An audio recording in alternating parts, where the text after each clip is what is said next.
Mga katrupa, kumusta? Hulaman sa nako kadyot ang inyong panahon. Kamay lang kayo, alang sa pagpadayag.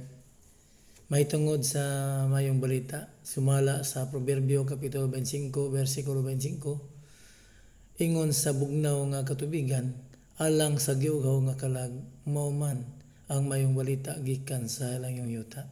Sa ato pa, ang mayong balita gikan kini sa halayong yuta. Unsa man ang mayong balita? Mao kana siya ang nasulat diha sa bilang kasulatan ng mga Biblia. Pinaagi sa Biblia na diha nasulod ang mga maayong balita. Unsa man nga maayong balita? Sumala pa sa Roma Kapitulo 1 versikulo 16 ngadto sa 17 nga dili ko ikaulaw ang maayong balita kay kini mao ang gahom sa Dios alang sa kaluwasan sa matag usa nga nagatuo sa Hudiyo una sa tanan ug unya sa mga Grisanon usab.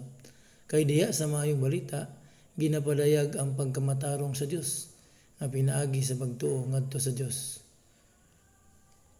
Sumala sa nasulat nga nagaingon mabuhi ang namatarong pinaagi sa pagtuo.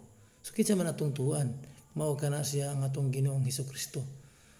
Kita nga mga naa sa Pilipinas, kung walay Biblia o wala ang maayong balita nga nasulat diha, dili ta masayod nga naa ay Kristo nga nagpakalansang sa krus aron lang kita luwason gikan sa atong pagpakasala. 2000 ka tuig kapin gikan sa iyang paglansang sa krus.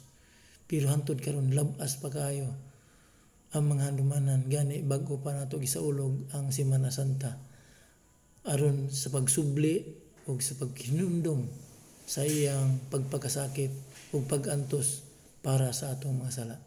Sumuna siya ang usa nga example sa maayong balita o good news nga gikan pa sa halayong yuta. Ang atong pagtuo mahitungod kang Kristo. Kay kitang tanan mamatarong pinaagi sa atong pagtuo. Muna nga kinahanglan nga naay maayong balita. Kay kung wala ang maayong balita, dili man ta masayon.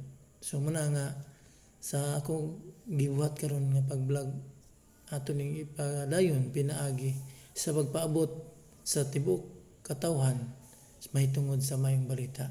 So hinaton ta nga namoy natun-an gamay sa video karon nga panahon.